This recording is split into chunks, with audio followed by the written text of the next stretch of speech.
Good evening Visakha వాజీ news కి స్వాగతం. నా పేరు మీనా కొంతల. ముందుగా వాజీ హెడ్లైన్స్ చూద్దాం. ఉత్తరాంధ్ర ఉపాధ్యాయ ఎమ్మెల్సీ స్థానానికి 5వ రోజు 4 నామినేషన్లు. అభ్యర్థుల నుంచి పత్రాలు స్వీకరించిన ఆర్ఓ జిల్లా కలెక్టర్ ఎంఎన్ హరీంద్ర ప్రసాద్.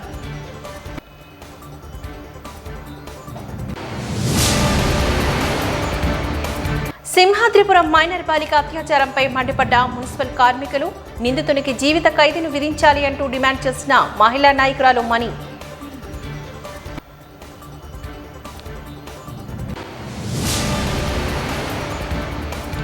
పాత్రికేయ రంగంలో సేవలను అందించేందుకు నియంత్రణతో కూడిన స్వేచ్ఛను కలిగి ఉండాలి. జర్నలిజం వెలుగు నీడలు అనే కార్యక్రమంలో సీనియర్ పాత్రికేయులు శ్రీనివాస్ వెల్లడి.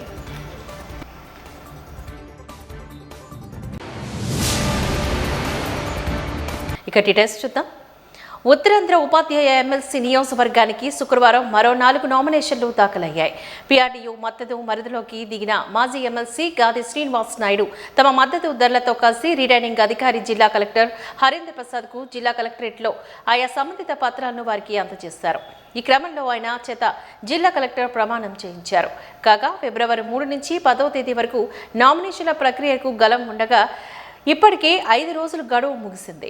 ఈ సందర్భంగా అభ్యర్థి గాది శ్రీనివాసరావు మాట్లాడుతూ రాష్ట్రంలో ఉపాధ్యాయులు ఎదుర్కొంటున్న సమస్యలపై తమకున్న అవగాహనతో పరిష్కార దిశగా కృషి చేస్తాను అంటూ హామీని ఇచ్చారు.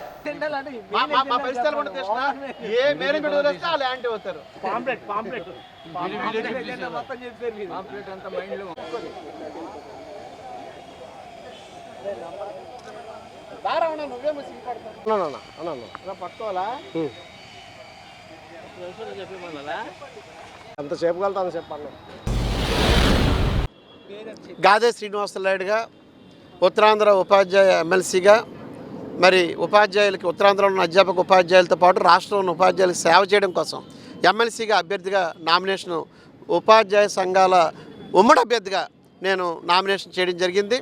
మరి ఈ కార్యక్రమంలో మన పీఆర్టీయూ నా మాతృ సంఘం నుంచి కృష్ణయ్య గారు, ఉమ్మడి జిల్లాల అధ్యక్షుడు మరి గోపీనాథ్ గారు పీఆర్టీ నుంచి, అలాగే ఏపీటీఎఫ్ 1938 నుంచి హృదయం ఉన్న రాజు మా హృదయరాజు గారు, అలాగే మరి ఆపస్ నుంచి ప్రధాన కార్యదర్శి గారు సత్యనారాయణ గారు, అదేవిధంగా ఎస్టీ నుంచి పైడిరాజు గారు, ఆప్టా గణపతి గారు, ఆల్ ఇండియా ఫెడరేషన్ సెక్రటరీ గారు, మరి అదేవిధంగా మరి రాష్ట్ర వర్కింగ్ ప్రెసిడెంట్ గారు రాజశేఖర్ గారు, మరియు ఇంకా బీటీఏ బయట రుప్ప ఆర్యూపీపీఏ ఇంకా మిత్ర సంఘాలు చాలా ట్రైబల్ వెల్ఫేర్ అసోసియేషను, అలాగే ఆదివాసీ టీచర్స్ అసోసియేషన్ ఇలాగ చాలా సంఘాలు అన్నీ కూడా మరి నాకు మద్దతు పలికి ఇంకా అధ్యాపక బృందాలు అన్నీ కూడా ఉన్నాయి. సో అందుకే నేను ఉమ్మడి అభ్యర్థిగా ఉపాధ్యాయ అధ్యాపక సంఘాల ఉమ్మడి కూటమి అభ్యర్థిగా నేను నామినేషన్ దాఖలు చేశాను.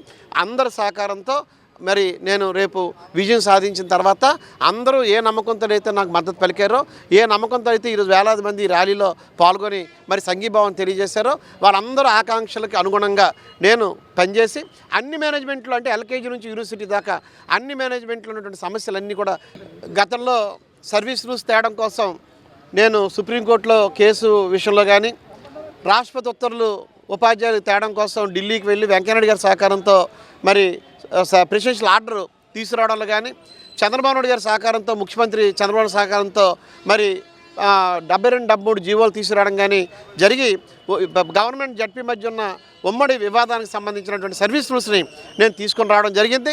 కానీ అమలు చేసే విధానంలో న్యాయపరమైన అంశాలు రావడం వల్ల అవి అమలు కాకుండా ఉండిపోయినాయి.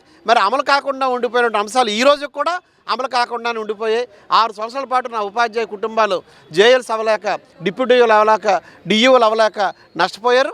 కాబట్టే ఈరోజు మళ్ళీ నేను గెలిచిన తర్వాత సర్వీస్ రూల్స్ని తీసుకొని వచ్చి నా స్కూల్ అసిస్టెంట్లు అలాగే నా హెచ్ఎంలు స్కూల్ అసిస్టెంట్లు జేఎల్స్గా, డిప్యూటీ డిఈఓలుగా, హెచ్ఎంలు డిప్యూటీ డిఈఓలుగా, డిఈఓలుగా, ఆర్జేడీలుగా, డైట్ లెక్చరర్లుగా పదోన్నతులు పొందే సదుపాయాన్ని నేను తీసుకొని వచ్చి రాష్ట్రంలోని ఉపాధ్యాయ లోకాన్ని ముందుకు నడిపిస్తానని మీ ద్వారా మనవి చేస్తున్నాను. గతంలో కస్తూర్బా స్కూల్స్కి ఎంటీఎస్ జీవోని నేను తీసుకొచ్చాను. కానీ 2018లో తెచ్చిన జీవో ఈరోజు కూడా అది అమలు కాలేదు. దానికి కారణం నేతల తాలూకా అశ్రద్ధ. మరి వాళ్ళందరూ కూడా బాధపడుతున్నారు. జీవో వచ్చి కూడా నోటి దాకా వచ్చింది, భోజనం చేయడానికి అవ్వలేదని. సో వాళ్ళకు కూడా ఎంటీఎస్ జీవోని తీసుకొచ్చి వాళ్ళ పక్షాన్ని కూడా నేను తోడుగా ఉంటాను. అలాగే కాంట్రాక్ట్ లెక్చరర్స్ ఇదిలా ఉండగా స్వతంత్ర అభ్యర్థులుగా నూకల ప్రకాష్ రాసిన సత్యనారాయణ, పోతల దుర్గారావు తమ మద్దతుదారులతో కలిసి రిటర్నింగ్ అధికారి జిల్లా కలెక్టరేట్లో నామినేషన్ పత్రాలు దాఖలు చేశారు. ఈ సందర్భంగా వారు మాట్లాడుతూ రాజ్యాంగబద్ధంగా ఉపాధ్యాయ హక్కులను కాపాడేందుకు గాను కృషి చేస్తాము అంటూ హామీనిచ్చారు. తమ ప్రాధాన్యతను ఓటును వారికి వేసి గెలిపించాలని అభ్యర్థించారు. కనిపించరు కదా దగ్గరకు ఒకరి తరఫు ఉండే పర్లేదు. రమేష్ ఆయన ఇవ్వకూడదు. జై భీమ్, జై భీమ్, జై భీమ్, జై భీమ్, జై భీమ్.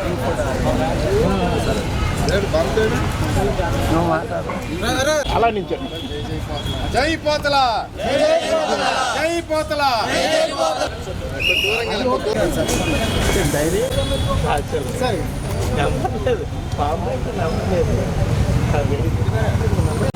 డైరీ సోదర డైరీకి వచ్చి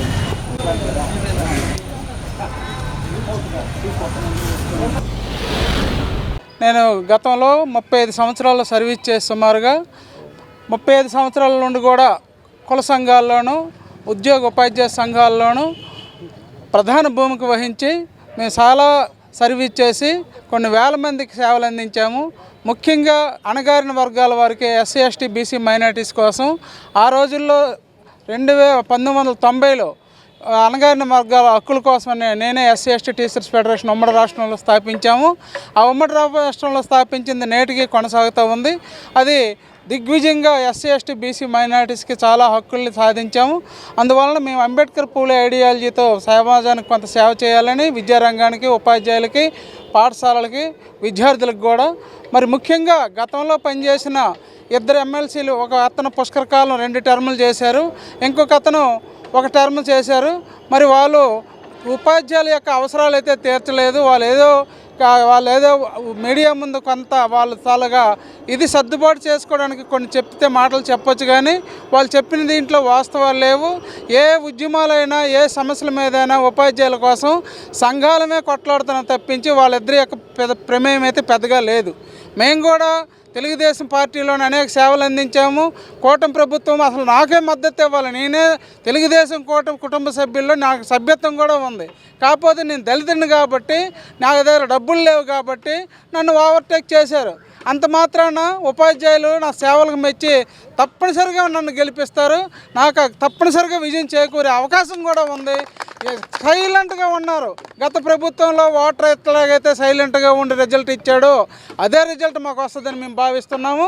ముఖ్యంగా పాఠశాలకు సంబంధించి ప్రభుత్వ పాఠశాలలు కానీ, ఇటు గురుకుల పాఠశాలలు కానీ, అసలు రెసిడెన్షియల్ అదే కస్తూరిబా స్కూల్స్ కానీ, కాలేజీలో అవుట్సోర్సింగ్ కాంట్రాక్ట్ లెక్చరర్స్ కానీ, మరి మోడల్ స్కూల్స్ కానీ, అదే కస్తూరిబా స్కూల్ చెప్పాను, అన్ని విషయాల్లో కూడా చాలా అవసరాలు ఉన్నాయి. గతంలో వాళ్ళు ఎవరూ పట్టించుకోలేదు. 25 సంవత్సరాలు కాంట్రాక్ట్ చేయాల్సి అంటే అది ఎంత ఘోరమో, ఎంత నేరమో మీరే ఆలోచించండి. ఒక విద్యారంగంలో పనిచేస్తున్న వ్యక్తులకి జీతభత్యాలు పక్కన ఇస్తే సర్వీస్ ప్రొడక్షన్ లేని, ఒక రూలు రైము లేనటువంటి సర్వీసెస్ ఇస్తున్నారు. కస్తూరిబా స్కూల్స్ అయితే అందరూ ఆడపిల్లలే. ఆ మహిళా సాధికారత అంటున్నారు, మహిళా విద్యని ప్రగతి కోసం మాట్లాడుతున్నారు. ఆడపిల్లలు తయారు చేసుకున్న స్కూల్స్లో ఏ ఒక్కరికి కూడా పరిపూర్ణమైనటువంటి జీతం లేదు, ఒక టైం స్కేల్ ఇంప్లిమెంటేషన్ లేదు, ఒక సర్వీస్ రూల్స్ లేవు, ఒక 01-0 పద్ధతి కింద జీతాలు లేవు. అనేక రకమైన సమస్యలు ఉన్నాయి. గవర్నమెంట్ టీచర్స్కి అయితే ప్రభుత్వం ఇచ్చినటువంటి 117 జీవో, లేకపోతే ఏకీకృత సర్వీస్ రూల్స్ మన వాళ్ళు మాట్లాడుతున్నారు. ఏకీకృత సర్వీస్ రూల్స్ 30 సంవత్సరాలుగా పెండింగ్ ఉంది. 18 సంవత్సరాలు వీళ్ళు చేసిన ఘనకార్యమేటో వీళ్ళు ఉపాధ్యాయులు చెప్పాలి. ఈరోజు ఉపాధ్యాయుల సంఘాల దగ్గర ఉపాధ్యాయుల మధ్యకి వెళ్ళడానికి 2 అభ్యర్థులు భయపడుతున్నారు. వాళ్ళ కేడర్ల కరపత్రాలు పంచుకుంటున్నారు. అంతే తప్పితే వ్యక్తులైతే వెళ్ళి మాట్లాడడానికి సాహసించడం లేదు. ఎందుకు? ఉపాధ్యాయులకు తెలుసు ఏం చేశారని నిలదీస్తున్నారు అక్కడక్కడ, అందుకు ముఖం సాటేస్తున్నారు. నేనైతే అది చేయను, ఉపాధ్యాయులకి మేలు చేస్తాను. ఎందుకంటే ప్రజా సంఘాల్లో పనిచేసిన అనుభవం మాకు ఉంది కాబట్టి ఎక్కడ అన్యాయం జరిగితే అక్కడ వాలిపోవడమే మా బాధ్యత. విద్యారంగాన్ని నేను అత్యున్నత స్థానానికి తీసుకెళ్ళి ప్రజా సమస్యలతో పాటు విద్యారంగ సమస్యల్ని విద్యార్థులకు, పాఠశాలకు, ఉపాధ్యాయులకు సర్వీస్ విషయమైన విషయాలు అయితేనేమి, ఆర్థిక విషయాలు అయితేనేమి నేను తప్పనిసరిగా పనిచేస్తాను. ప్రభుత్వ సంఘాలతోటి, ప్రభుత్వ పెద్దలతో కూడా కోఆర్డినేషన్ తీసుకొని, అలాగే గత రాబోయే ఎమ్మెల్సీలు కూడా కోఆర్డినేట్ చేసుకొని నేను అందరినీ కలుపు కట్టుకుని నా పర్సనల్ ఇన్ఫ్లుయెన్స్ ఉపయోగించి మా ఉపాధ్యాయ సంఘానికి, మా విద్యారంగాన్ని ప్రగతి కోసం నేను పనిచేస్తాను. నేను గెలిచిన వెంటనే వాళ్ళకు ముఖం సాటేసుకోకుండా అన్ని ఉపాధ్యాయ సంఘాలని, అన్ని కేడర్ల వాళ్ళని కలుపుకొని ప్రతి నెల కూడా కోఆర్డినేషన్ మీటింగ్ ఏర్పాటు చేస్తాను. సమస్యల మీద నిరంతరము పనిచేస్తాను. మేము పబ్లిక్లో తిరిగిన మనుషులము, భోజనవాదులం కాబట్టి మేము నిరంతరము ఉపాధ్యాయులతో కలిసిమెలిసి ఉంటాము. మేము గెలిచినా గెలవకపోయినా మా సంఘం ఉంటుంది, మా సర్వీసెస్ ఉంటాయి, మేము నిత్యము ఉపాధ్యాయుల మధ్యన ఉంటాము. మా సత్తా ఏటో చూపిస్తాము, మాకు ఓటేసి గెలిపిస్తారనే నమ్మకం మాకుంది.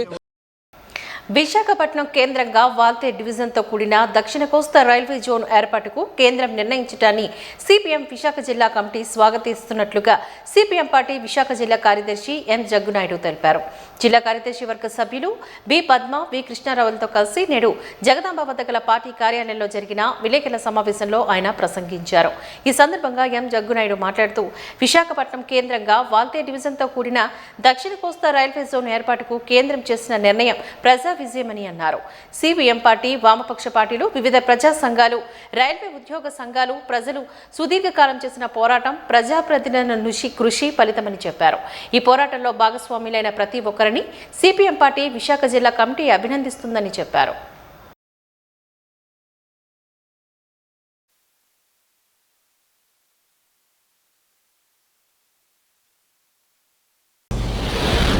విశాఖపట్నం కేంద్రంగా వాల్తే డివిజన్తో కూడినటువంటి దక్షిణ కోస్తా రైల్వే జోన్ని కేంద్ర ప్రభుత్వం ప్రకటించింది. ఈ నిర్ణయాన్ని సిపిఎం పార్టీ విశాఖ జిల్లా కమిటీ స్వాగతిస్తున్నది. సిపిఎం పార్టీ, వామపక్ష పార్టీలు, వివిధ ప్రజా సంఘాలు, మేధావులు, రైల్వే ఉద్యోగ సంఘాలు సుదీర్ఘకాలం పోరాట ఫలితం, ప్రజాప్రతినిధుల కృషి ఫలితం ఈ జోన్ ఏర్పాటుని సిపిఎం పార్టీ భావిస్తూ ఉంది. ఈ జోన్ సాధనలో పోరాడిన ప్రతి ఒక్కరిని సిపిఎం పార్టీ విశాఖ జిల్లా కమిటీ సంపూర్ణంగా అభినందనలు తెలియజేస్తూ ఉంది. అయితే కేంద్రంలో మోడీ ప్రభుత్వం ఉత్తరాంధ్రని నష్టం చేసే చర్యలు, వివక్ష చూపే చర్యలు ఆపలేదు. వాల్తే డివిజన్ని 2 ముక్కలు చేసి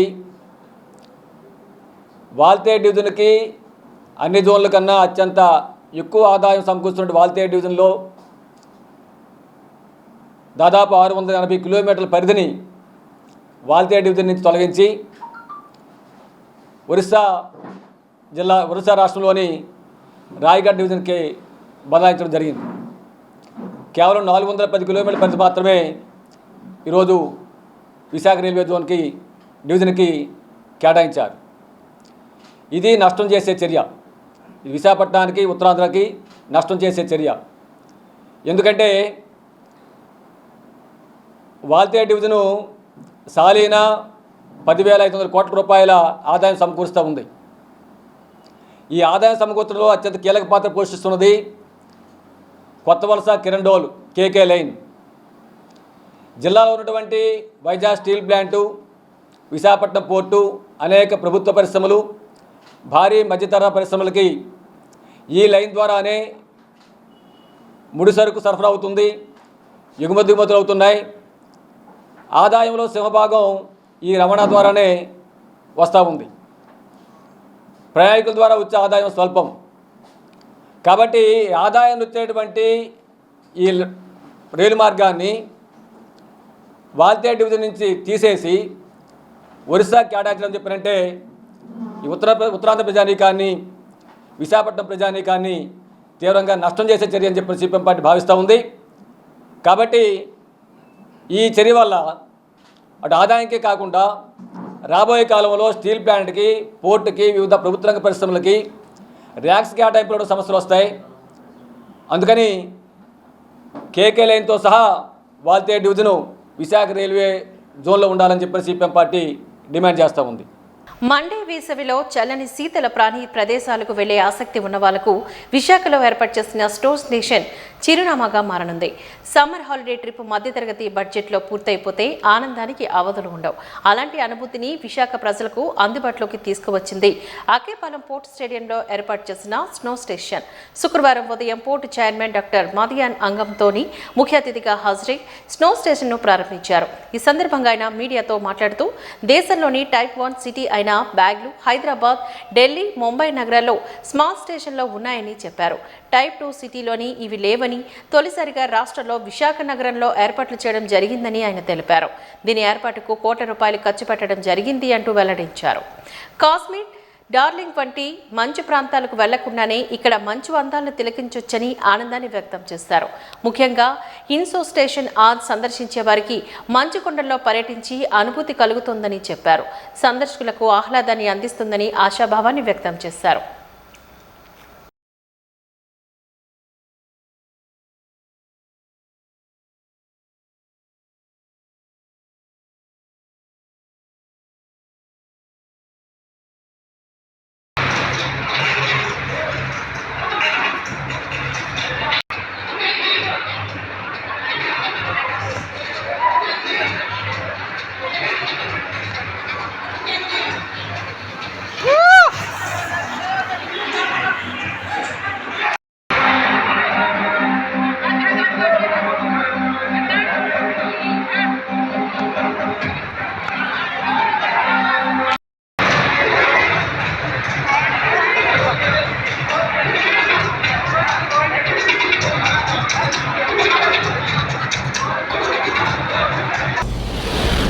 Thank you. First and foremost, my compliments to entire team of Vishwanath Sports Clubs and Convention for this wonderful initiative, which is a kind of unique and making our Vizag as the best destination for adventure sports and entertainment in the Eastern India. So this property is, as you know, it's going to attract not only children, cutting across all age. Everyone going to come and enjoy this facility. And I was told this is the first of its kind in Andhra Pradesh and the first of its kind in Chhattisgarh and Odisha Pentas. So this unique destination with the cost of almost 15 plus crore, they invested 15 plus crore on this unique destination, and from our side, from Port Authority side and from public side, from the citizen side, we will give them our best support to take care of this property to next level. And I also like to compliment them. They invested close to the tune of 80 plus crore for overall development of various sports infrastructure in this place, and close to 5,000 plus number of people per day. There is a footfall to the tune of 5,000 plus per day coming to this place and enjoying various sports activities and other things. So from both side, this property made to live and made to be active and made to be like entertaining place for almost all section of people. And I was told people from entire Andhra, entire northern Andhra, entire Chhattisgarh, southern Odisha, they are coming and enjoying with the children and the family. And from both side, we will give them the best support. And my request to Vishwanath Sports Club and Convention, please maintain all sporting and adventure related, sports related protocol and take care of safety and other related things in a nice manner. And whoever are coming here, they should feel proud of Vizag Port and Vishwanath Conventions for the wonderful work. And I request our entire ప్రభుత్వాలు మారుతున్న మహిళలు, బాలికలపై అత్యాచారాలు మాత్రం ఆగడం లేదు. 3 ఏళ్ల పసికందు నుంచి 60 ఏళ్ల పండు ముసల వరకు కామందుల కళ్లకు బలికాక తప్పడం లేదు. పోక్సో, నిర్భయ, దిశ చెప్పుకుంటూ పోతే అందులేని చట్టాల జాడ కనిపించలేదు అంటున్న సిఐటియు మున్సిపల్ వర్కర్లు రోడ్డెక్కారు. మున్సిపల్ కార్మికుడు కనకరాజు కుమార్తె 10 ఏళ్ల మైనర్ బాలికపై జరిగిన అత్యాచారాన్ని ఖండిస్తూ జీవీఎంసీ గాంధీ విగ్రహం వద్ద నిరసనపాట పట్టిన సిఐటియు మహిళా నాయకురాలు మణితో మా వాజీ న్యూస్ ప్రతినిధి జ్యోతి ఫేస్ టు ఫేస్. మహిళల పట్ల జరుగుతున్నటువంటి అత్యాచారాల్లో ఎటువంటి ఇప్పటి వరకు మనం చాలా మటుకి 3 ఏళ్ల పసికందు నుంచి ప్రతి ఒక్కరిని ఎవరిని విడిచిపెట్టకుండా జరుగుతున్నటువంటి అత్యాచారాలపై దేశవ్యాప్తంగా జరిగినటువంటి ఘటనలు ఇక్కడ విశాఖ మున్సిపల్ కార్పొరేషన్ కు సంబంధించినటువంటి వర్కింగ్ వాళ్ళు అందరూ కూడా ఈ రోజైతే ఇక్కడ ఘటన జరిగింది. మన సింహాద్రిపురం హెచ్పి కాలనీలో జరిగినటువంటి మైనర్ బాలిక 10 ఏళ్ల మైనర్ బాలికపై జరిగినటువంటి అత్యాచారం, అది ఒక మున్సిపల్ వర్కర్ కుటుంబానికి సంబంధించినటువంటి ఒక బాలికపై అత్యాచారం జరగడాన్ని మేము ఎట్టి పరిస్థితుల్లోనూ క్షమించమంటూ వాళ్ళందరూ నిరసన బాట పట్టడం జరిగింది. అయితే అసలు ఇంతకీ ఏం జరిగింది, వీళ్ళు ఎటువంటి న్యాయం కావాలని కోరుతున్నారు అనే విషయాన్ని ఇప్పుడు సిఐటియు నాయకుల ఆధ్వర్యంలో మనం తెలుసుకున్నాం. మేడం చెప్పండి, అసలు ఏం జరిగింది ఘటన? సింహాద్రిపురం హెచ్పి కాలనీలో 10 ఏళ్ల పాప, వాళ్ళ అమ్మగారు నాన్నగారు టీబీఎంసీలో క్యాబ్ డ్రైవర్. వాళ్ళ నాన్నగారు చాలా పేద కుటుంబం. వాళ్ళ అమ్మకి కడుపులో నొప్పి వస్తే హాస్పిటల్ అడ్మిట్ చేశారు. 2వ తారీఖు సాయంత్రం ఎదురుగానే ఉంటాడు 35 ఏళ్ళ అతను. ఆ పాప మీద అత్యాచారం చేశాడు. ఆ పాపకి తెలియదు. వెంటనే పోలీస్ కేసు పెట్టారు, అరెస్ట్ చేశారు, లోపలికి వెళ్ళారు. ఆ బాధల్లో ఒకటి, ఇప్పుడు వరకు హోమ్ మినిస్టర్ గారు ఏం మాట్లాడలేదు, చంద్రబాబు నాయుడు గారు ఏం మాట్లాడలేదు, బాధిత కుటుంబానికి న్యాయం గురించి ఏమీ మాట్లాడలేదు. మా బాధల్లో ఈ సంఘటన ఇప్పుడు ఆ పాప రైతులు ఏడుస్తుంది. ఇన్నర్ పార్ట్లో చాలా బాధపడుతున్నాము అని చెప్పి ఆ పాప ఏడుస్తుంటే ఆ తల్లిదండ్రులను చూస్తే మీరు ఇంకా కళ్ళంటి నీళ్ళు ఆపుకోలేరు, అంత పేదరికంలో ఉన్నారు వాళ్ళు. ఇప్పుడు చిన్నపిల్లల్ని ఆడవాళ్ళ మీద అత్యాచారాలు అరికట్టకుండా ఎలా బయటకు వచ్చి పనిచేస్తాం? టీబీఎంసీ కాంట్రాక్ట్ వర్కర్స్లో 90% మంది ఆడవాళ్ళు. తెల్లవారు 5 గంటలకు వచ్చేస్తారు, రాత్రి లోపల కుడుస్తారు, పగలు రాత్రి అనకుండా పని చేస్తారు. మేము పని చేయడానికి బయటకు వస్తే ఇళ్లలో ఉన్న మా పిల్లలకి రక్షణ లేదు. దీన్ని ఆపాలి. ఇంకే ఆడపిల్ల మీద ఇలాంటివి జరగకూడదు. ఇలాంటివి జరగకుండా ఉండాలి అంటే చర్యలు చేపట్టాలి. మధ్యలో ఇప్పుడు ఎయిర్లైన్ పారుతుంది, అలాగే డ్రగ్స్ అందరికీ అందుబాటులో ఉంది. అలాగే చెత్త, సెల్ ఫోన్లో అంతా చెత్త వస్తుంది, ఫోన్ వీడియోస్ వస్తున్నాయి, చిన్నపిల్లలతో సెక్స్ వస్తుంది, పెద్దవాళ్లతో. అసలు ఇంకా ఎంత దరిద్రం ఆ సెల్ ఫోన్లో ఉందో చెప్పలేకపోతుంది. వీటన్నిటిని అరికట్టకుండా ప్రభుత్వం స్పందించకుండా ఆడవాళ్ళకి ఎక్కడి నుంచి రక్షణ? ఇప్పుడు ఎవరైతే దోషిగా తేల్తాడో వాడిని కఠినంగా 6 నెలల లోపల ఈ కేసు క్లోజ్ చేయాలి. బాధిత కుటుంబానికి నష్టపరిహారం చెల్లించాలి.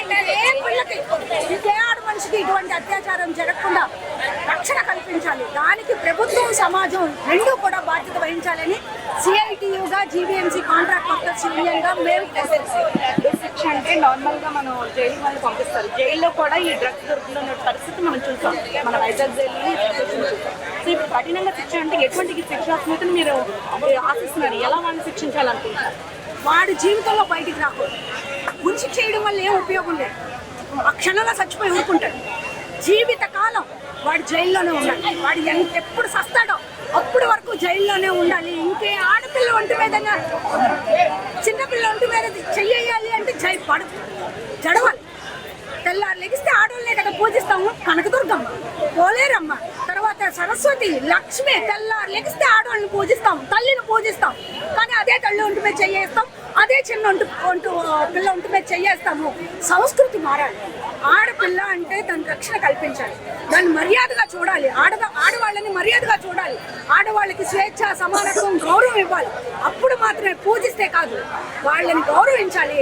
ఆ రకమైన సమాజాన్ని తీర్చిదిద్దడానికి ప్రయత్నం చేయాలి. దానికి ప్రభుత్వం ఒక అడుగు ముందుకెయ్యాలి. అంటుగారు ఉన్నారు, రావచ్చు, పరామర్శించవచ్చు. పేదవాళ్ళమనే కదా రాలేదు, అట్టడుగు వర్గాల వాళ్ళమనే కదా రాలేదు. అదే గొప్పింట్లోనో చదువింట్లోనో జరిగితే తప్పకుండా స్పందించేవాళ్ళు కదా. కాబట్టి ఎప్పటిగారైనా అంటుగారు రావాలి, మాట్లాడాలి. చంద్రబాబు నాయుడు గారు మాట్లాడారు. రాష్ట్రంలో ఏ ఆడపిల్లకి ఏ చిన్నది తేడా జరిగినా చంద్రబాబు నాయుడు గారు స్పందించాలి. ఇలాంటివి రాష్ట్రంలో జరిగితే ఊరుకోను అని మాట్లాడాలి. చంద్రబాబు నాయుడు గారి ఫస్ట్ రెస్పాన్సిబిలిటీ అది. అలాగే మద్యాన్ని అరికట్టాలి. చంద్రబాబు నాయుడు గారు మీరు వచ్చాక మద్యం ఎయిర్లైన్ పారుతుంది. నాణ్యమైన మద్యం, చౌకైన మద్యం ఇచ్చి మా జీవితాన్ని మీరు బలి చేస్తున్నారు. ఈ మద్యాన్ని, డ్రగ్స్ ని, అశ్లీల సాహిత్యాన్ని కంట్రోల్ చేయాలని ప్రభుత్వాన్ని డిమాండ్ చేస్తున్నారు. యాక్చువల్లీ మీరు చెప్తున్నట్టుగా ఇప్పుడు కూటమి ప్రభుత్వం వచ్చి మనకు న్యాయం చేసినా కూడా మనకి జరుగుతున్నట్టు అట్లా ఇంతకుముందు కూడా గతంలో కూడా చాలా జరిగింది.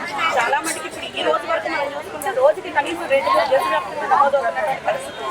అయితే ప్రభుత్వం ప్రభుత్వాలే కాకుండా ప్రజలు కూడా కొన్ని రోజులు వీటిని ధర్నాలు చేసి మర్చిపోతున్నటువంటి పరిస్థితి, అంటే మనలో కూడా లోపం ఉంది.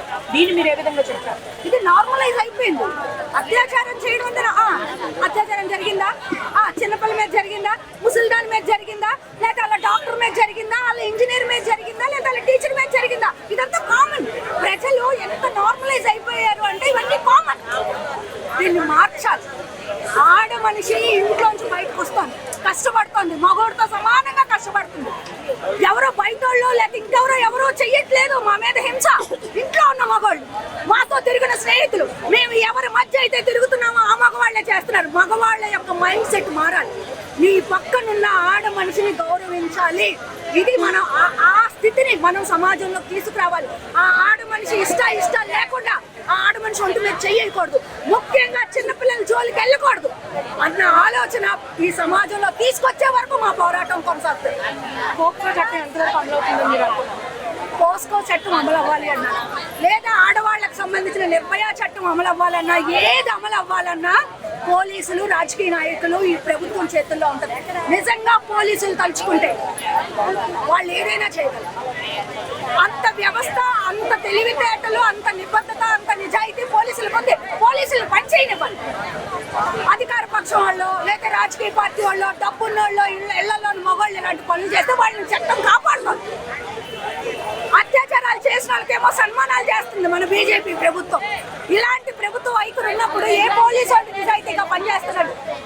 చట్టాలు పటిష్టంగా అమలు అవ్వాలి, న్యాయం అమలు అవ్వాలి అంటే పోలీసులు నిజాయితీగా పనిచేయనివ్వాలి.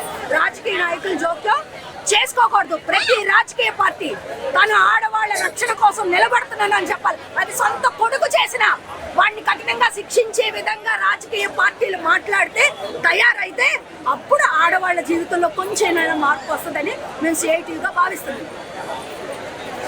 ప్రస్తుతం వాళ్ళందరూ చెప్తుంది ఒకటే, పోక్సో చట్టాలు కానివ్వండి, నిర్భయ చట్టాలు కానివ్వండి, అవుతున్నాయి. ఎవరు కూడా ప్రభుత్వాలు కృషి చేయట్లేదని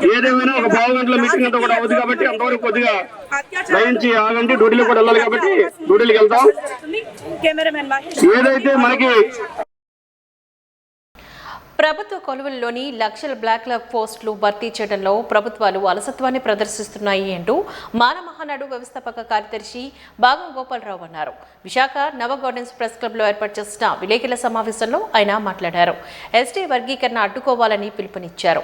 భారతదేశంలో ప్రభుత్వ రంగ సంస్థలు 90% వరకు ప్రైవేటీకరణ అయిపోయాయని, లేని రిజర్వేషన్ కోసం పోరాటం కన్నా రాజ్యాధికారం కోసం పోరాటం కొనసాగించాలి అంటూ వారు పిలుపునిచ్చారు. అప్పటి ముఖ్యమంత్రి చంద్రబాబు నాయుడు గారు ఎస్సీ వర్గీకరణ చేశారనమాట. ఏబిసిడీలుగా ఎస్సీని ఏబిసిడీలుగా వర్గీకరించారు.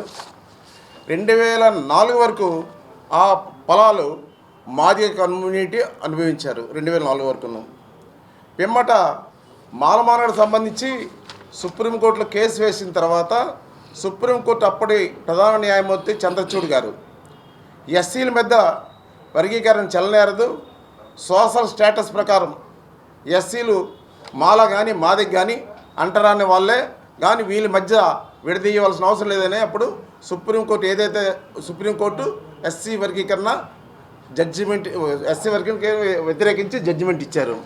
అయితే ఈ మధ్యన మొన్నటి ప్రధాన న్యాయమూర్తి వైవి చంద్రచూడ్, ఈ వైవి చంద్రచూడ్తో ఒక 7 కమిటీని మన ప్రధానమంత్రి నరేంద్ర మోడీ గారు ఎప్పుడైతే కృష్ణమాదిగా హైదరాబాద్లో మాది విశ్వరూప సభ పెట్టి కౌగులించుకొని ఏడ్చిన తర్వాత వెంటనే ఒక 7 సభ్యులతో కమిటీ వేసి మాలలు మాదిగలు సమాన స్టేటస్ ఉన్నప్పటికి కూడా రాష్ట్రాలు వర్గీకరణ చేయవచ్చని ఒక చిన్న సలహా ఇచ్చారనమాట.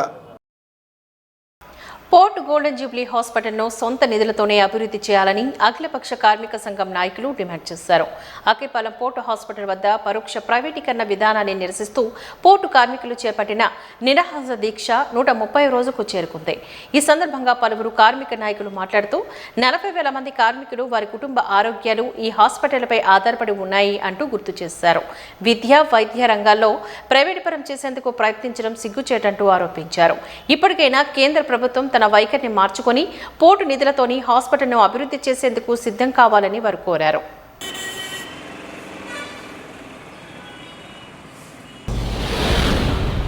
ముఖ్యంగా ఈరోజు 130వ రోజు ఇక్కడ relay hunger strikes all unions అందరూ కూడా కంబైన్గా ఆల్టర్నేటివ్ డేస్ అందరూ కూడా ఇన్వాల్వ్ అవుతున్నాము. కానీ మేనేజ్మెంట్ ఇప్పటికొచ్చి వాళ్ళు తీసుకున్న నిర్ణయం ముఖ్యంగా మినిస్ట్రీ అన్ని పోర్టులకు పంపించింది. అన్ని పోర్టులో మెటీరియలైజ్ అవ్వలేదు. కానీ మా పోర్టులో ఇక్కడ లోకల్ మేనేజ్మెంటు మరి చాలా దూకుడుగా ముందుకు వెళ్ళి దీన్ని ఎట్టి పరిస్థితుల్లో ప్రైవేటీకరణ చేసి ఎవరో ప్రైవేట్ వ్యక్తి చేతిలో ఈ హాస్పిటల్ని తీసుకెళ్ళి పెట్టాలనుకోవటం చాలా దురదృష్టకరం. ఎందుకంటే సుమారు 40,000 మంది pensioners, in service family members, in service employees అందరూ ఉన్న ఇక అతి ముఖ్యమైన హెల్త్ కేర్ అన్నది ఒక సామాజిక భద్రతలో అతి ముఖ్యమైనది హెల్త్ కేర్, ఆరోగ్యరీత్యా. దాన్ని తీసుకెళ్ళి ఒక వ్యాపారస్తుడికి ఇవ్వటం ఏంటంటే సేఫ్గా ఉండదు. ఇప్పుడున్న ఫెసిలిటీస్ అన్నీ కూడా మాకు పోతాయని చెప్పేసి భయాందోళనలతోటి అందరూ కూడా పోర్ట్ ఎంప్లాయీస్ అందరూ అదేవిధంగా పెన్షనర్స్ అందరూ కూడా ఆందోళనతో ఉన్నారు. ఇప్పటికైనా మేనేజ్మెంటు ఏంటంటే రివైవ్ చేసి దాన్ని వెంటనే విరమించుకోవాలి. దాన్ని ఏ పోర్టులో అవ్వలేని దాన్ని ఈ పోర్టులో ఎందుకు చేస్తున్నారు? మొన్న అన్ని పోర్టులు మేజర్ పోర్ట్స్లో ఉన్న ఫెడరేషన్ నాయకులందరూ వచ్చి మొన్న ఇక్కడ మీటింగ్ పెట్టి చెప్పారు, ఎక్కడ కూడా అవ్వలేదు. ముంబైలో కూడా కోర్టుకు వెళ్ళింది, అందులో పక్కన పెట్టేశారు. అటువంటి ఏ పోర్టులు లేనిది ఇంత మంచి వైజాగ్ పోర్టులో ఇలాంటి నిర్ణయం ఇంకా వాపసు తీసుకోపోవడం ఒక దురదృష్టంగా మేమైతే భావిస్తున్నామండి. బ్రహ్మాండ నాయకుని బ్రహ్మోత్సవాలకు భక్తులందరూ రావాలి అని శ్రీ శ్రీ వెంకటేశ్వర స్వామి, ప్రసన్న ఆంజనేయ స్వామి ఆలయ ప్రధాన అర్చకులు తెలియజేశారు. ఎంపీపీ సెక్టార్లోని 6లోని గల వెంకటేశ్వర స్వామి వారి ఆలయంలో వార్షిక బ్రహ్మోత్సవాలు అంగరంగ వైభవంగా ఈ నెల 4వ తేదీన ప్రారంభమైన సంగతి మనకు తెలిసిందే. ఈ సందర్భంగా ఆలయ ప్రధాన అర్చకులు మాట్లాడుతూ 4వ రోజు శుక్రవారం పాంచలికంగా శ్రీవారి బ్రహ్మోత్సవం నిర్వహిస్తున్నట్లుగా తెలిపారు. భూదేవి శ్రీ శ్రీదేవితో కలిసి స్వామివారు పుష్పాచిత అలంకారుడై వాహనంపై దర్శనమిచ్చారు.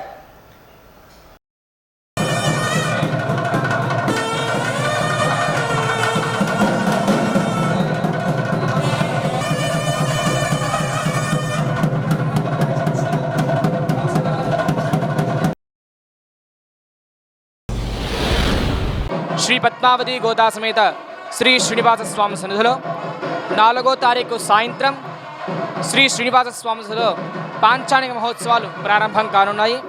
ఈ యొక్క ఉత్సవాలలో భాగంగా సాయంత్రం 4వ తారీఖు సాయంత్రం ఆ రోజు విశ్వక్సేనాదన, పుణ్యాహవాచనం, మృత్సంగ్రహణ, అంకురారోపణం ఆ యొక్క ఆరాధనను పూర్తి చేసుకుని 5వ తారీఖు ఉదయం సంతానం లేని వారికి ఆ యొక్క సంతాన ప్రసాదాన్ని గ్రహించి ధ్వజారోహణ చేసి అటు పిమ్మట ఆ రోజు సాయంత్రం మళ్ళీ చతుస్థానార్చనలను కూడా చేయించుకున్నాము.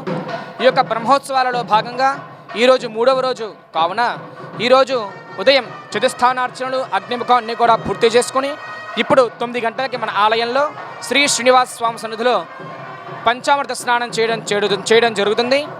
అలాగే ఈరోజు సాయంత్రం 6:30 గంటలకి శ్రీ పద్మావతి గోదా సమేత శ్రీ శ్రీనివాస స్వామి సన్నిధిలో శ్రీదేవి భూదేవి సమేత శ్రీ శ్రీనివాస స్వామికి తిరుకల్యాణ మహోత్సవ కార్యక్రమాన్ని చేయడం జరుగుతుంది. అలాగే ఈ యొక్క బ్రహ్మోత్సవాలలో భాగంగా చాలా విశేషమైనది, చాలా అద్భుతమైనది 9వ తారీఖు ఉదయం శ్రీ శ్రీనివాస స్వామి సన్నిధిలో శ్రీ శ్రీనివాస స్వామికి పురస్కరించుకొని ఆ రోజు ఉదయం 8 గంటలకి మహాపూర్ణాహుతి చేయడం జరుగుతుంది 9వ తారీఖు ఉదయం. అటు పిమ్మట 10 గంటలకి మన సాగర్ నగర్లో ఉన్నటువంటి ఆ యొక్క స్వామి మన చక్రవర్తి పెరుమాళ్ళకి చక్రతీర్థోత్సవం చేయడం జరుగుతుంది. కావున భక్తులందరూ కూడా వచ్చి ఆ యొక్క స్నానంలో పాల్గొనవచ్చు. అలాగే 9వ తారీఖు సాయంత్రం శ్రీ పుష్పయాగము, అలాగే సప్తావరణలు, కుంభ ప్రోక్షణ, వేద ఆశీర్వచనం చేయడం జరుగుతుంది. కావున భక్తులందరూ కూడా వచ్చి శ్రీ శ్రీనివాస స్వామి యొక్క దర్శనం చేసుకుని స్వామి యొక్క తీర్థ ప్రసాదాలు స్వీకరించేదిగా మా ప్రార్థన. గోవింద గోవింద. అంకిత భావంతో పనిచేసే జర్నలిస్టులకు సోషల్ మీడియా ఓ సాధనమని సీనియర్ పాత్రికేయులు శ్రీనివాస్ తెలిపారు. ప్రపంచం సాంకేతికంగా అన్ని రంగాల్లో అభివృద్ధి చెందుతున్నట్లే జర్నలిజంలో కూడా నూతన ఒరవడిని అందిపుంచుకుంటుందని అన్నారు. మిత్ర సాహితీ ఆధ్వర్యంలోని సొంత చర్చ, జర్నలిజం వెలుగునీడలు అనే కార్యక్రమంలోని కొన్ని మాటలు, కొంత చర్చ అంశంపైన ద్వారకానగర్ పవర్ గ్రంథాలయంలోని చర్చా కార్యక్రమాన్ని నిర్వహించారు. ఈ సందర్భంగా వారు మాట్లాడుతూ, ప్రముఖ దర్శకులు దాసరి నారాయణరావు ఉదయం పేపర్ పెట్టినప్పుడు ఆయన వెనుక పెట్టుబడిదారులు, రాజకీయ నాయకులు లేకపోవడంతో పరిశోధనాత్మకంగా కథనాలు, వాస్తవాలు బయటకు వచ్చాయంటూ తెలిపారు. వార్తలపై యాజమాన్యానికి పట్టు ఉండదని, కానీ వార్తల ప్రచురణలో నియంత్రణ ధోరణి యాజమాన్యానికి సరికాదని వాపోయారు. ప్రజల ప్రజల్లో చైతన్యాన్ని, వ్యతిరేకతని, సానుకూల ప్రభావాన్ని సృష్టించేది మీడియా అని తెలిపారు. కార్యక్రమంలో లీడర్ సంపాదకులు రమణమూర్తి, ఇతర సీనియర్ పాత్రికేయులు తదితరులు పాల్గొన్నారు.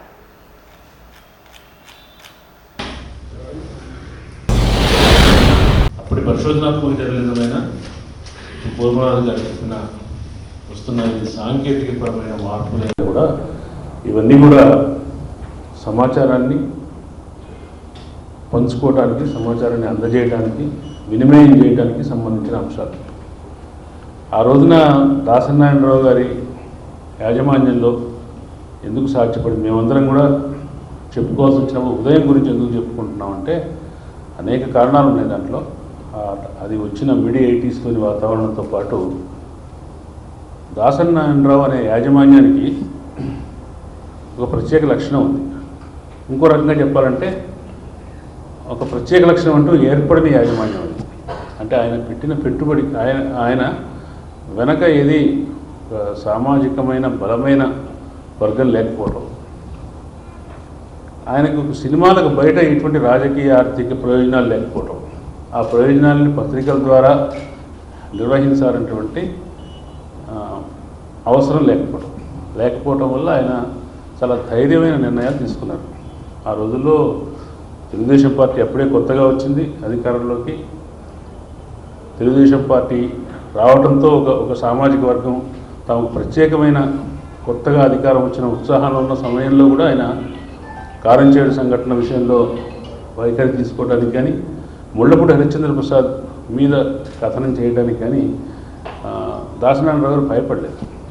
అట్లాగే చాలా విషయాల్లో ఆయనకి ఇంట్రెస్ట్ లేవలే వస్తుంది. నిజానికి ఆయన పనిచేసే సినిమా రంగంలో అదే సామాజిక వర్గం బలమైంది, ఆయన ప్రొడ్యూసర్లందరూ అదే సామాజిక వర్గాన్ని చెందినవాళ్ళు. అయినా కూడా ఆయనకు ఆబ్లిగేషన్ ఫీల్ కాలేదు.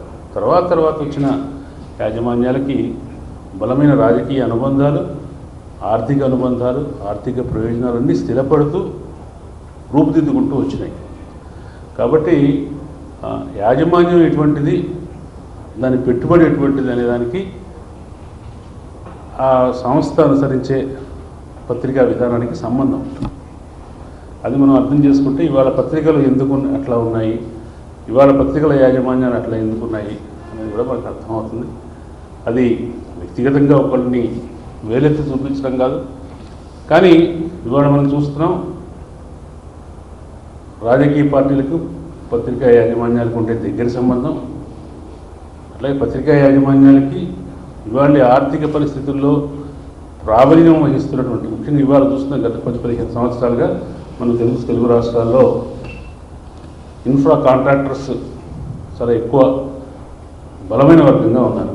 రాజకీయ పార్టీలను వాళ్ళే పోషిస్తున్నారు. రాజకీయ పార్టీలు వాళ్లకు కాంట్రాక్టులు ఇస్తున్నాయి. పెద్ద ప్రాజెక్టులన్నీ కూడా మౌలిక వసతులకు సంబంధించిన పెద్ద ప్రాజెక్టుల యొక్క వాటిని శాంక్షన్ చేయడం ఈ పార్టీలు చేస్తున్నాయి. వాళ్ళకి కావాల్సిన రాజకీయ అవసరాలని, నిధుల అవసరాలని ఇన్ఫ్రా సంస్థలు ఇస్తున్నాయి. అది స్థానికమైన ఇన్ఫ్రా సంస్థల, జాతీయ స్థాయివా, అంతర్జాతీయం లేవు, కానీ స్థానికమైనవి జాతీయమైన ఇన్ఫ్రా సంస్థలు చాలా బలంగా ఉన్నాయి. అవి రాజకీయాల పక్షం తీసుకుంటున్నాయి. ఏ రాజకీయ పార్టీ వాళ్ళకి అనుకూలమైన నిర్ణయాలు తీసుకుంటుందనే దాన్ని బట్టి ఆ ఇన్ఫ్రా సంస్థలకు కాంట్రాక్టులు వస్తున్నాయి. వాటితో పాటు పత్రికా సంస్థలు కూడా సేల్ కావటం అనేది ఆ పత్రికా సంస్థల పాలసీని నిర్ణయిస్తుంది. ఇది చాలా ముఖ్యమైన విషయం. దీన్ని అర్థం చేసుకుంటే మనకు దాదాపుగా తెలుగు రాష్ట్రాల్లో ఉన్న పత్రికల వ్యవహార సరళి మనకు అర్థమవుతుంది. అయితే ఇందాక సూర్యరావు గారు ఒక మాట అన్నారు, ఒక పత్రికా సంస్థ యాజమాన్యం ఒక రాజకీయ వైఖరి తీసుకుంటే దాంట్లో ఉన్న సంపాదకుడికి ఎంతటి వెసులుబాటు ఉంటుంది, దాన్ని కాదని ఏమన్నా చేయగలరా అంటే, ఇది మన పత్రికా సంస్థల సమాచార వినిమయానికి సంబంధించిన చరిత్రనంతా పరిగణలోకి తీసుకుంటే కేవలం అధికారంలో ఉన్న పార్టీకి అనుకూలంగా ఉండాలా, వ్యతిరేకంగా ఉండాలా అన్న అంశం మాత్రమే పత్రికల్లో ఉండదు. అదొక్కటే ఉండదు. దానికి 4 వార్తలు 10 వార్తలు ఉంటాయి. పత్రిక మొత్తం మీద 100 వార్తలు ఉంటాయి. 100 వార్తలు ఉంటే కాంగ్రెస్కి, తెలుగుదేశానికి వైసీపీకి టీఆర్ఎస్కి అదే బీఆర్ఎస్కి కాంగ్రెస్కి సంబంధించిన వార్తలు కొన్ని ఉంటాయి. ఇంకా దాంట్లో చాలా క్రైమ్ వార్తలు ఉంటాయి, మతపరమైన వార్తలు ఉంటాయి, బిజినెస్ వార్తలు ఉంటాయి, స్పోర్ట్స్ వార్తలు ఉంటాయి, అంతర్జాతీయ వార్తలు ఉంటాయి. వీటన్నిటి మీద యాజమాన్యాలకు అంత పట్టింపు ఏమి ఉండదు. గాజా యుద్ధం మీద ఏ వైఖరి తీసుకోవాలని ఏ ఆంధ్రజ్యోతి కానీ ఈనాడు కానీ యాజమాన్యాలు ఏవి ఎడిటర్కి చెప్పవు. తెలుగుదేశం మీద ఏ వైఖరి తీసుకోవాలో చెప్పచ్చు, అది చెప్పే అవకాశం ఉంటుంది. కాబట్టి ఎడిటర్కి చేయడానికి చాలా స్కోప్ ఉంటుంది. చాలా ఆ పత్రిక కనుక బ్యాలెన్స్ చేయడం కూడా ఒక పద్ధతి. బ్యాలెన్స్ అంటే ఇంత ముందులాగా ఆ పార్టీకి ఇంత స్పేస్ ఇస్తే ఈ పార్టీకి ఇంత స్పేస్ ఇవ్వాలి. ఒక టైంలో ఆంధ్రజ్యోతిలో ఆంధ్రజ్యోతిలో కేఎల్ ప్రసాద్ గారి టైంలో ఉన్నప్పుడు మేము సెంటీమీటర్తో కొలుచుకునేవాళ్ళం. ఇవాళ తెలుగుదేశానికి ఎంత ఇచ్చాము, కాంగ్రెస్కి ఎంత ఇచ్చాము. కేఎల్ ప్రసాద్ గారు కాంగ్రెస్లో ఉండేవాడు, కానీ కాంగ్రెస్కు తెలుగుదేశానికి సమానంగా ఇచ్చేవాడు, కొలిచేవాడు కాలం సెంటీమీటర్స్. అటువంటి బ్యాలెన్స్ మాత్రమే కాదు, కనీసం తమ ఇష్టపడే పార్టీకి 80% ఇస్తే వ్యతిరేకించే పార్టీకి 20% స్పేస్ అన్న ఇవ్వటం అనేది కనీసంగా ఎక్స్పెక్ట్ చేస్తుంది. అది కూడా లేని పరిస్థితి కూడా మన పత్రికలో చూస్తున్నాం. మీకు తెలుసు, నమస్తే తెలంగాణ పత్రికలో వ్యతిరేక పార్టీకి సంబంధించిన స్పేస్. వాజీ న్యూస్ ముగించే ముందు ముఖ్యాంశాలు మరొక్కసారి చూద్దాం. ఉత్తరాంధ్ర ఉపాధ్యాయ ఎమ్మెల్సీ స్థానానికి 5వ రోజు 4 నామినేషన్లు. అభ్యర్థుల నుంచి పత్రాలు స్వీకరించిన ఆర్ఓ జిల్లా కలెక్టర్ ఎంఎన్ హరీంద్ర ప్రసాద్.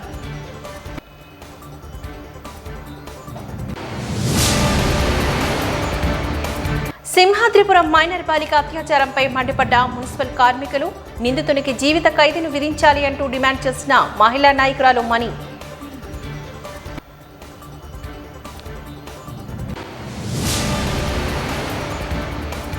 పాత్రికేయ రంగంలో సేవలను అందించేందుకు నియంత్రణతో కూడిన స్వేచ్ఛను కలిగి ఉండాలి.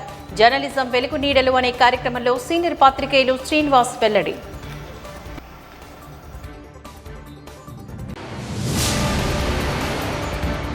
వాజీ న్యూస్ ఇంతటితో సమాప్తం. నమస్కారం.